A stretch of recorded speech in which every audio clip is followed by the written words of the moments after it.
trying to defend their castle, and they're doing so tonight. 59-35 is your halftime score. I caught that, Ernie. Yeah, Their their castle. home, their castle, stuffed castle. I got it. That was a nice play on words, Ernie, but Kenny didn't get it. Oh, yes, he did. I just said I got it, and now you got it. Hey, it's NBA halftime. It's presented by Hyundai. Ernie Johnson, Charles Barkley, Kenny the Jet Smith, and sitting in for Shaquille O'Neal is Draymond Green. Where is Shaquille again? He's on assignment. Yeah, what assignment? This dude, he's not on an assignment because, exactly. Because if you're on assignment, pretty much all three of us would know what you're doing. You know, when Chuck is out, I'm like, oh, Chuck had to do this. Ernie out, we know what you. When I was out, you're like, oh, he went to the wedding. Hey, he's not here. Shut the hell up. Can we get to what we're talking When about? Shaq's not here, we should know where he is. What were we talking about? How San Antonio's got a 24-point lead? I want to know. Yeah, what I told you tonight to me would be a fair indication of how good San Antonio. I thought the last game they had been out for a while. I thought the same thing I said earlier. The same thing happened to Oklahoma City. They came out a little flat. This is a team Minnesota gonna have to beat 3 more times. Is there anything in that equation that involves we got our split? No, Minnesota? No. This is the team right here. And I told you, to me, the key to the Spurs, I always said, who's going to score? And to me, I found out in the playoffs it was Fox. Fox played, he's got 14. I know I love Castle. But De'Aaron Fox, to me, is the guy who had to step up. He's got to get them 20 points a night, in my opinion.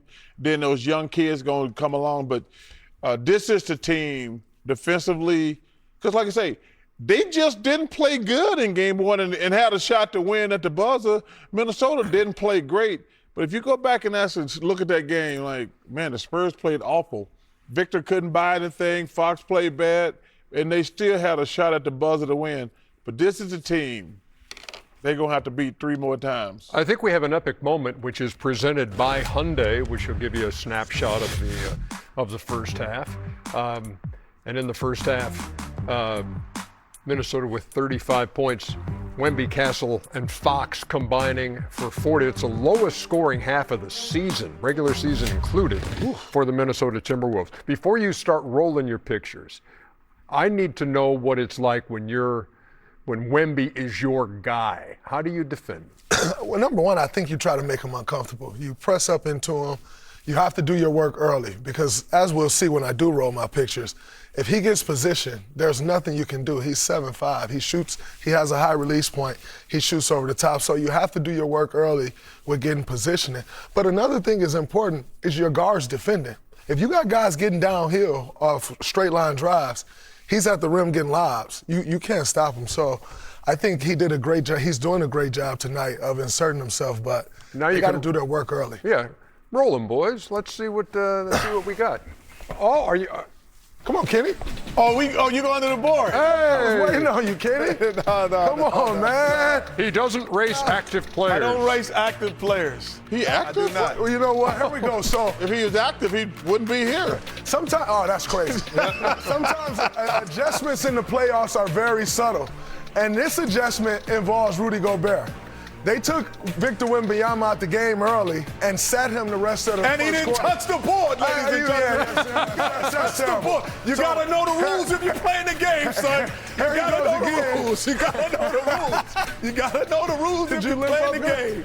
Here he goes again. I saw that coming. Get his work done in the paint, and there's no Rudy Gobert on the floor, which then leads to he stepped out 0 for 8 from 3 last game. Who's back on the floor now? Rudy Gobert. Now I can take you to the perimeter and get it done. So I think with Coach Finch, he took him out, Coach Johnson took him out. He made the adjustment. They're playing a lot faster when Rudy's not on the floor, and they're getting up and down. But when Rudy's on the floor, they're taking Vic out the game, and they're allowing him to come back in against the smaller guys. He's establishing himself in the post, and then he can work outside, and I think that's why he's having a better game tonight. I'd like to see, like I said, there's no reason for him to take 8 3-pointers. I don't care who they playing. He took 8 3-pointers last game. I'm like, come on, man. We've had this conversation about Joel. Like, if you can shoot a couple jumpers, but if you in the post, you still, whether it's Rudy or anybody else, they're going to have to double you. And that's the only weakness in this game. He got to get stronger in his lower body because you can push him out, but you said it earlier. The first game in that series, 19 lead changes, 17 ties, a record 12 blocks for Wemby, and the unexpected return of Anthony Edwards, who scored 18 off the bench.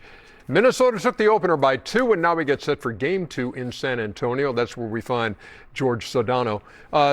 George, so I was looking at the injury report, and it looked like on the Minnesota side, Ayo Dosunmu would be available. He's missed the last couple, but Anthony Edwards was still listed as questionable. What's up?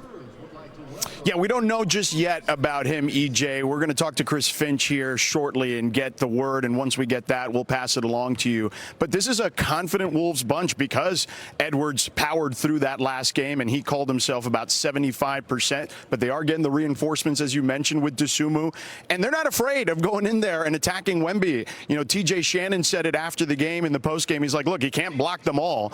And speaking of Wembanyama, you know, he kind of looked back at the game and felt like there were certain things he could have done differently, certainly offensively specifically. He felt like he wasted a lot of energy, so I would venture to guess he'll be in the paint a little more. He also talked about just the end of the game going in a blip, right? And he played the most minutes he's ever played in a game at nearly 40 minutes, and he played, I want to say, the last 16 minutes or so. He says he wants to be a little more focused and present in those particular moments and that he can help his team. And look, they're up against it in this situation because the stats are not in their favor. A team that loses the first 2 at home, it's happened 38 times. They've only gone on to win the series 5 times, EJ.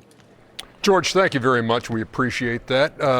As we look ahead to this game, the fight for victory presented by Modelo, here was the fourth quarter for the Timberwolves in Game 1. They scored 35. Edwards had 11 points in the fourth quarter, again, coming off the bench in that game. And again, we'll see what his status is tonight for Game 2. Wemby was otherworldly on the defensive end. George alluded to the fact that he said he thought he spent too much energy on things on defense and on things that really didn't help the team. How did you see his opener? I thought he was otherworldly in the first half defensively. I thought in the second half he looked tired. You got those guys, they're putting the body on him every play. They're putting the body on him offensively. They're attacking him defensively. And although he got the block shots to the point of Terrence Shannon Jr., they're going to keep going at him. And they got athletic guys with Terrence Shannon, Anthony Edwards, Naz Reid, Julius Randle. All those guys are getting downhill at him. So I think it's going to be interesting where they've managed Wemby's minutes all year long. They're not going to be able to do that in the playoffs. And I can see him wearing down like he did in Game 1. Yeah, 3 guys with double-digit blocks in a playoff game. Akeem and Andrew Bynum, in addition to Victor. Is that the game he dunked on Shaq? Victor Wembanyama. I think that is. I think it is. Before we hear from you two guys on this, 12 blocks, unless you're talking to Chris Finch. When we looked at them, at least 4 of them were goaltending, maybe even a 5th. To me, it's a little alarming that none of them were called. So let's just say there were 4. That's 8 points. You know, the value of 8 points in an NBA game is massive. How many of those do you think were goaltends? He fouled me. He fouled me on the first one. But I mean, if you look at them, yeah, probably 3 or 4. Yeah. I wish I had that type of. I wish I had that type of treatment too. On the offensive side, Stop it. Wemby did not have a big night. He was 5 for 17. He missed all the threes he took. 0 for 8. In fact, he and De'Aaron Fox both failed to hit a three-pointer. Well, I'm so glad you said that because to me, well, first of all, women shouldn't be taking 8 threes. That's too many threes for a 7'5" guy. You need to go down in the post where they have to double him and use his height to his advantage.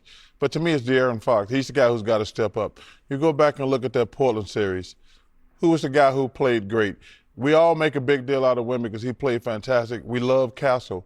But if you actually look at the game, Fox was fantastic in those games, especially the games that Wemby, the one game he didn't play, or 2 games he didn't play basically, or got hurt. But De'Aaron Fox to me is the guy.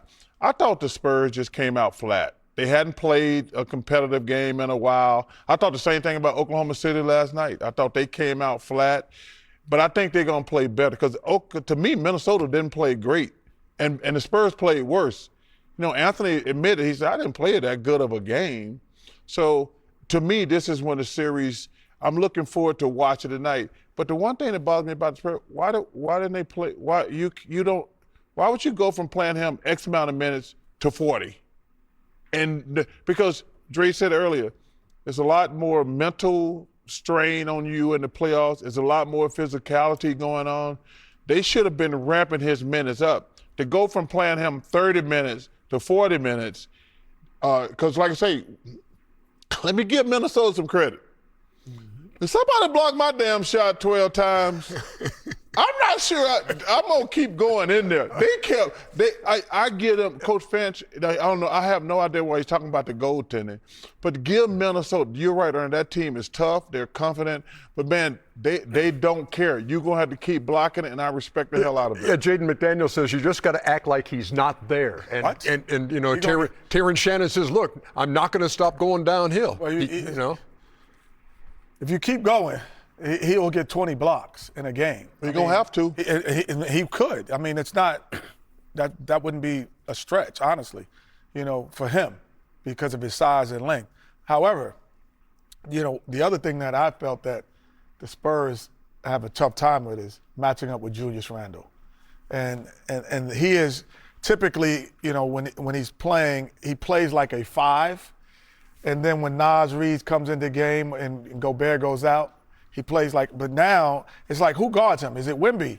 Because he's doing things off the dribble. He plays like a point forward, but then at times he's going to shoot the 3. Then at times he's going to drive. So I thought the uncertainty of who was going to guard him. Because the one thing about Wemby why he's shooting the 3s is because when you switch on Wemby on most teams, you don't have size switching. Yeah. So with them, they have Naz Reid, they have Gobert, they have Randall, and they have McDaniel. Those all too little, other than Gobert. I mean, not all too little, but they're physically gifted enough to guard him. So, not disrespectful, if Draymond's not guarding Wembanyama and they switch off and they have one of your guards guarding him, they don't have this girth or the length. Yep, so where they have one or the other that can kind of slow him down and kept them perimeter too much. He didn't get lobs. You know, he's gotten 10 points a game off lobs. Because they were just able to switch, he wasn't able to roll. He didn't get lobs. And another thing I thought they did, which was incredible, everyone always say space to the 3 to pull Wemby away from the rim. And he doesn't pull away from the rim. They put a guy in the dunker spot every play. And no matter what action was going on around it, they ducked him in. So in the second half, he wasn't able to get those blocks because he was tired, because they was ducking him in, putting the body on him every play.